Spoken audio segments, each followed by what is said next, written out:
Hello दोस्तों, कैसे हैं आप। आज की कहानी का नाम है एकता। अनीता की शादी को 10 दिन ही हुए थे कि घर परिवार सब अच्छा था। अनीता की 2 छोटे नंदे और एक जेठानी थी। सासू माँ और जेठानी की खूब बनती थी। दोनों मिलकर काम करती, नंदे भी मदद करती। अनीता की अभी पहली रसोई भी नहीं हुई थी कि राधिका जी की छोटी बहू थी अनीता। राधिका जी का परिवार बहुत संपन्न था, किसी चीज़ की कमी नहीं थी। उनकी बड़ी बहू रेखा भी वो एक अच्छे परिवार से थी और बहुत विनम्र और सुघड़ थी। सबसे मिलजुल कर रहना, सबको मान सम्मान और प्यार देना और अपना फर्ज निभाना। सासू माँ और ससुर जी की लाडली बहू और ननद देवर की प्यारी भाभी। अनीता का स्वभाव कुछ अलग था। दिल की तो बुरी नहीं थी, लेकिन अपने आगे किसी को कुछ नहीं समझती थी। इसे या तो उसकी शिक्षा और सुंदरता का गर्व कहे या माता पिता की इकलौती लाडली बेटी होने का अभिमान। इसमें शायद अनीता की गलती कम हो, क्योंकि बचपन से ही उसके माता पिता ने यही एहसास करवाया कि वो सर्वश्रेष्ठ है। अनीता सबसे कम ही बोलती, लेकिन जेठानी की तारीफ करते उससे बर्दाश्त नहीं होती थी। रेखा के हाथों से बने भोजन की सब दिल खोल कर तारीफ करते। सासू माँ तो खुद जो इतनी अनुभवी थी, वो भी बहू के बनाए खाने की तारीफ करते ना थकती। वैसे भी राधिका जी बहुत समझदार और सुलझी हुई महिला थी।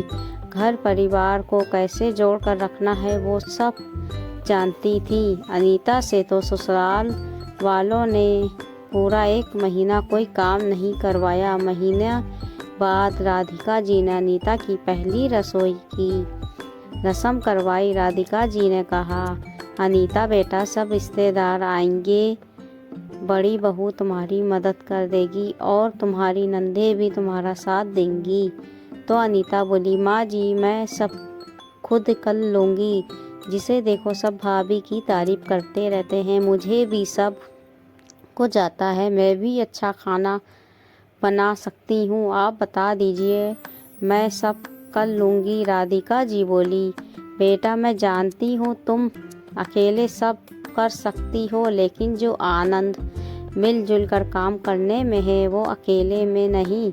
सब रिश्तेदार जब देखते हैं तो वो यही कहते हैं कि इस परिवार में बहुत एकता है। बहुएं मिलजुल कर रहती हैं, इससे ना सिर्फ बहुओं की तारीफ होती है, आप तो बहुओं के मैके वालों का भी मान बढ़ता है।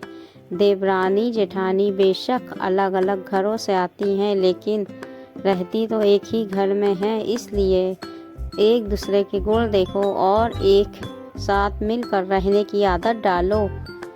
कहीं बड़ी बहू सदा तुम्हारी तारीफ करती है, तुम भी अपनी बुद्धि को गुण ग्राहक बुद्धि बनाओ। मेरे लिए तो तुम दोनों मेरी 2 आँखें हो, दोनों एक समान। अनीता चुप थी। अगले दिन सुबह उठकर अनीता अपनी जेठानी के पास गई और बोली, चलिए भाभी, आज मेरी पहली रसोई है और आपकी मदद के बिना मैं कुछ नहीं कर सकती। रेखा बोली, तू तो बहुत अच्छा खाना बनाती है, शादी से पहले तेरे मैके में खाया था।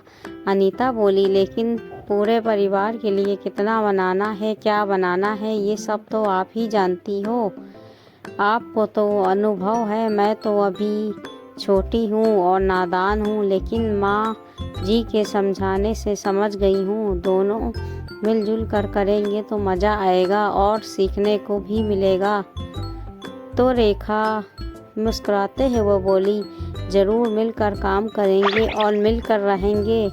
राधिका जी ये सब देखकर सुन रही थी और सोच रही थी कि बच्चों की कोई गलती नहीं होती, उनका क्या कसूर। जब उन्हें किसी ने सही मार्ग दिखलाया ही नहीं तो उन्हें क्यों दोष दें। उन्हें अपनी बहू अनीता पर गर्व महसूस हो रहा था कि वो उनके समझाने से समझ गई, उनका मान रख लिया।